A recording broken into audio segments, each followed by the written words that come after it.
Hello everyone. So we are going to start a brand new chapter today, and everything we do in this chapter, or actually the second part of chapter 2, but everything we do in these sections is going to have to do with decimals. So we finished our fraction unit. Fractions will continue to come back throughout the year in different kinds of problems, but right now for a few weeks we're going to move on to decimals. So as you can see, the notes for today says to compare and to order. So whenever you see the word compare in math, that means you're going to decide less than, greater than, or equal to. Ordering would be so comparing is only comparing two numbers. Ordering is comparing three or more. So if you had the numbers 7, and 1, so you'd say 1 is less than 4, is less than 7. So that's putting them in order. All right, task number 1, write these in order from least to greatest. Always make sure and read the directions very carefully. Sometimes we will ask you to order from least to greatest. Sometimes we will ask you to order from greatest to least. The first thing that I like to do is to put a box around all of my numbers. See how all of these numbers look so similar to each other? And in my brain, they kind of all run together, so I can see the numbers more clearly if they're separated with boxes. Okay, to put them in order, the first thing you want to do is count how many numbers do we have. I've got 1, 2, 3, 4, 5 numbers to put in order. So what I'm going to do over here on this side is I'm going to line up 1, 2, 3, 4, 5 decimals. Now I'm going to go with the first number, 12 and 2/10. Put that over here. Then I've got 12 and 3/100, 12 and 0/10, 12 and 8/10, 12 and 38/100.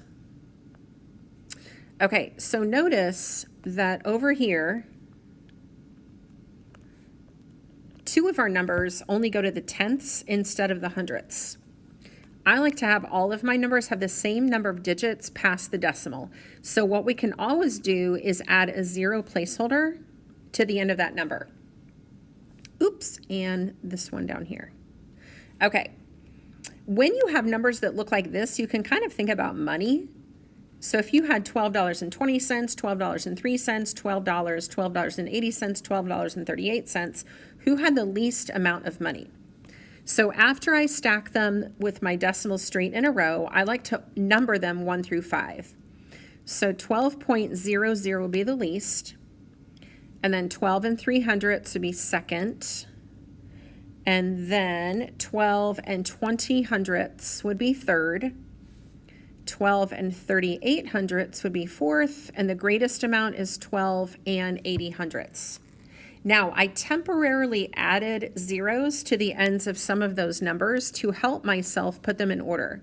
But what I'm going to do now is I'm going to go back and cross out those zeros that I added, because when I'm putting the answer down, I need to use the original numbers given in the problem. All right, so number 1 I said was the 12 and 0/10. So I'm going to say 12 and 0/10, make sure those decimals are nice and big, is less than 12 and 3/100 is less than 12 and 2/10 is less than 12 and 38/100. I'm going to make this a little smaller and scooch it over here. Okay, so fourth was 12 and 38/100 is less than fifth was 12 and 8/10. All right, then we're going to put a box around our final answer, and you're finished. Okay, so first thing I like to do is draw a box. Since all of these numbers have 8s, 4s, and 2s, and there's a 0 and a 3 down there at the end, I like to separate them so I can see those numbers more clearly in my head. Okay, that helps my brain. Now I've got 1, 2, 3, 4, 5, 6 numbers, so I'm going to line up vertically. I'm going to stack 6 decimals straight in a row. I'm just starting with the very first number that I see, 8 and 242 thousandths. 8, we'll read those numbers real carefully because they kind of all look alike. 422 thousandths. 8 and 244 thousandths. 8 and 4 tenths. 8 and 2 tenths. 8 and 8 and 3 hundredths. So notice how the first three numbers have 3 digits past the decimal. So I can add zeros, zeros, and a 0. So I'm going to go back in and I'm going to make my 8 and 4 tenths 8 and 400 thousandths.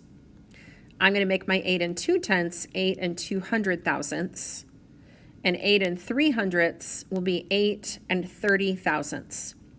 Because all of these numbers start with the same whole number, they all start with 8, you really can ignore the 8s while you're putting them in order. And all we have to look at to decide the order are the digits behind the decimal. So these are the numbers I'm looking at to compare because they all start with 8. All right, so the least number would be the 8 and 30 hundredths because there's a 0 in the tenths place. So I'm going to number that number 1. And then the second one, so I've got 8.242, 8.244, and 8.200. Okay, so that one would come second. Then I'm comparing this one and this one. So I've got 242 compared to 244. So this one's third, this one's fourth. So now I'm down to 400 versus 422. 400 is less, 422 is greatest. All right, so now I'm ready to put my final numbers in order. I'm going to choose a different color so they don't all run together. So I'm going to go back and cross out those zeros that I had added. So I added that one, I added 2 zeros here, I added 2 zeros here, and I think that was it. All right, so the first number going from least to greatest, make sure you always start your answer way over to the left, leaving yourself plenty of room to work your way across the page to the right. Second was 8 and 2 tenths. Third was 8 and 242 thousandths.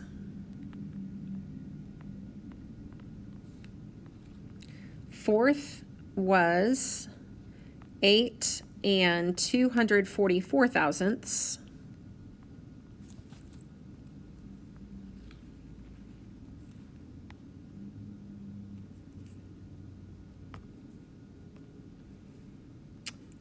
Hold on one second. Okay. And then 1, 2, 3, 4. Fifth was 8 and 4 tenths. And greatest was 8 and 422 thousandths. Then I always like to go back and count. I know I had 6 numbers to start with. Do I have 6 numbers in my answer? 1, 2, 3, 4, 5, 6. Yes. It's real easy to accidentally forget to include a number in your answer, so always double check and count. All right, so there's one more example here that I'm going to have you guys try on your own at home. So we're going to go ahead and go down to comparing. So comparing, so what we just did was ordering. What we did up here was ordering. We had 3 or more numbers that we had to order from least to greatest. Now what we're doing is we're comparing. Comparing is when you only have 2 numbers. So the first thing I'm going to do is take a look at 256 hundredths compared to 2 and 56 thousandths. Remember I said I like to have the same number of digits past the decimal? So what I am allowed to do is add a 0 at the end of this one. Because they both start with 2s, I'm going to ignore the 2s for now. And I'm looking at the very first digit in the tenths place. Well, 5 is greater than 0. So 2 and 56 hundredths is greater than 2 and 56 thousandths. All right, next one I've got 8 tenths compared to 9 hundredths. 9 hundredths has 2 digits past the decimal, so I'm going to add my 0. So again, thinking about money, this is kind of comparing 80 cents to 9 cents. So because this has an 8 in the tenths place, and this has a 0 in the tenths place, 8 is greater. So 8 tenths is greater than 9 hundredths. Comparing 2 and 1,000th to 2 and 1/10th, I'm going to add my 2 zeros, so they both have 3 digits past the decimal. They both start with 2's. So what I'm doing now is comparing the digits in the tenths place.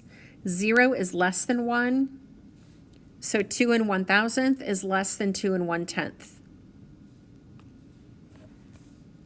Another way that we can put decimals in order is by using a number line. Notice here that we have given you the numbers 0 and 1 to start with. All right, so I'm looking right now at my 5/10ths. That decimal is read 0 and 5/10ths. So 0 and 5/10ths equals 5/10ths equals 1/2. So what I'm thinking is my halfway point is where my 0 and 5/10ths would fall. Well, I know 0 and 3/10ths and 0 and 4/10ths are going to come in front of that. What I like to do is make little hash marks on my number line and kind of estimate. So if I've got 0 at the end to the left, I've got 5/10ths in the middle, then this would be about 1/10th, about 2/10ths, about 3/10ths, about 4/10ths, and I've got 5/10ths in the middle. So then that helps me decide where my 3/10ths and 4/10ths are going to go. So 1, 2, 3, 0 and 3/10ths here, and then 0 and 4/10ths here. Okay, so let's try this one. If you're ordering decimals and your benchmark numbers are 0 and 1, what I always do immediately is I put my 0 and 5/10ths in the middle, because I know 5/10ths equals 1/2. It's kind of like 50 cents. If you have 50 cents, you've got half of a dollar. So 5/10ths equals 1/2. So all of these numbers are in the 30s, 3200ths, 3800ths, and 3500ths. So again, all of these are going to come down here to the left. All of those decimals are going to be to the left of 5/10ths. So again, I'm going to estimate where 1/10th, 2/10ths, 3/10ths, and 4/10ths would go. So that's not perfect, but it's approximate. Okay, so if this is 0 and 3/10ths, and this is 0 and 4/10ths, I could call that 30 hundredths, and I could call that 40 hundredths. Now that I've got 30 hundredths and 40 hundredths, these numbers are all going to have to squeeze into this spot right here between 30 hundredths and 40 hundredths. So 32 hundredths would be just, let me use a different color. So 32 hundredths would be about right here. I'm going to drop the 0 so I've got more room to write. 35 hundredths would be exactly halfway between 30 and 40. You can drop your hash mark down a little bit. And then 38 hundredths would be really close to 40 hundredths. Like that. Okay. Last one. So again, always look and see if you've been given numbers to start with. We again gave you 0 and 1. And remember, the halfway point between 0 and 1 using decimals is 0 and 5/10ths. So I'm going to draw boxes to separate those numbers in my brain so I can see them more clearly. Okay. So again, I'm going to go ahead and make my about 1/10th, about 2/10ths, about 3/10ths, about 4/10ths, 5/10ths is in the middle, 6/10ths, 7/10ths, 8/10ths, and 9/10ths. So if this is 1/10th and this is 2/10ths, or remember I could call that 10 hundredths and 20 hundredths, then this would be 3/10ths, 4/10ths, 6/10ths, 7/10ths, 8/10ths, and 9/10ths. Okay, so I'm focusing on my 26 hundredths. So 0.26 is going to come about halfway between 2/10ths and 3/10ths. So 0.26 is going to be about here. 3/10ths has already been identified as a benchmark number. 4/10ths has already been identified as a benchmark number. Sorry about that. 49 hundredths. So remember the 5/10ths down here? This 5/10 I can also call 50 hundredths. So 49 hundredths is going to come right in front of 50 hundredths. So that's going to be right there. And then 7/10 has already been identified as a benchmark number. All right, that is it. So if you have any questions, make sure and ask. Good afternoon.